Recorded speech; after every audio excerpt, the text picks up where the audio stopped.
Guys, kaigising lang natin. At naisipan natin itong gulay. Nakita kasi natin to kanina. Tingnan natin kung ano pwede natin gawin dito. Let's go! Yan guys, sa tingin nyo na kayo masarap gawin dyan. Tara, simulan na natin. At napakasarap niyan. Lalo na mainit ngayon, napakasarap niyan. Napaka-presko yung gawin. Let's go! Ayun guys, nahiwa na natin siya. Hiwa pala natin yung mangga ng ganyan pa strips. Tapos yung ampalaya, normal na hiwa rin natin. Yung ampalaya pala natin ginamit dyan, ibang klaseng ampalaya yan. Yan yung mga maliliit na ampalaya. 3 times na mas mapait yan dun sa normal na ampalaya ang ginagamit natin. Nugasan ko lang siya sa asin, binabad ko siya ng 2 to 3 tablespoon na asin. Binabad ko siya sa cold water. Tapos mamaya, tapon na natin yung tubig at simulan na natin maglagay ng suka. Okay, let's go guys. And guys, sa dami ng ginawa natin, sineperate natin ang lagayan. Ayan. Masarap yan sa pritong isda. Tsaka mga inihaw. Tsaka pang appetizer nyo rin. Gawa tayo ng panimpla rito. Lagyan natin siya ng 2 tablespoon na asin. Tapos lalagyan ko siya ng ang ginamit ko na lang dito pala crushed pepper. Depende kung gano'ng kaanghang gusto nyo. Kaya na lang mag-adjust, Tapos lalagyan ko rin siya ng asukal, pero konti lang kasi bawal kay misis. Yung konti lang. Para 1 tablespoon na yun. Bawi na lang siya sa asin. Saka lalagay kay suka natin.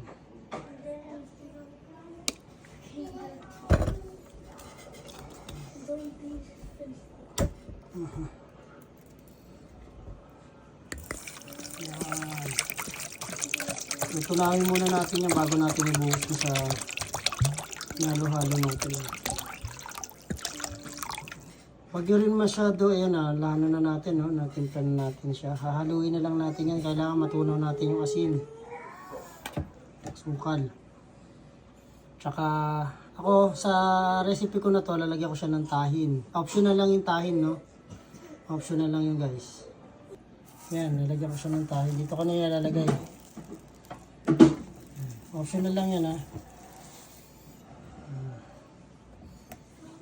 So, tunawin natin to. Tunawin natin to. Ngayon na guys, ulit to, Depende sa anghang na gusto nyo yung lalagay nyo yung sili, Nagamit ko yung siling labuyo. Dalawa lang sa akin, tama nyo. Depende sa inyo.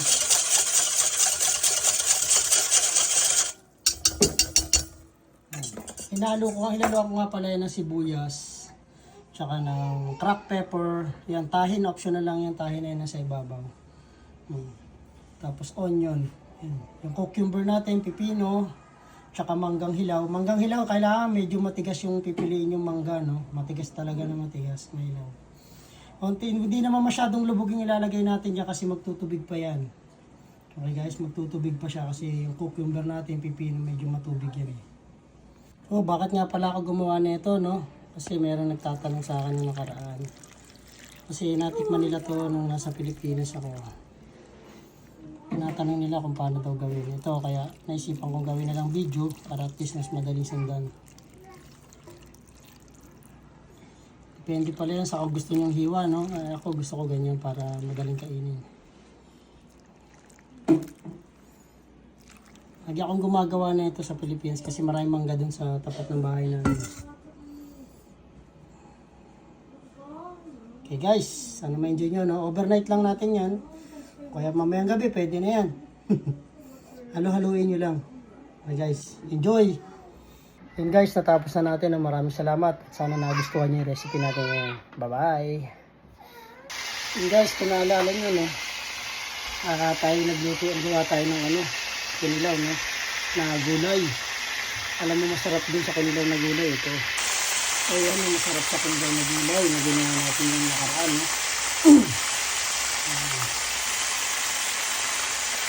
Okay tayo guys. At mamaya, titikman natin yan. Napakasarap. Papansin niyo pag nagtitrito ako, naglalagay talaga ako ng arena ng konti para hindi nagdudurig yung isda. Diskarte kayo, pero kung may diskarte kayo, mas maganda rin yun.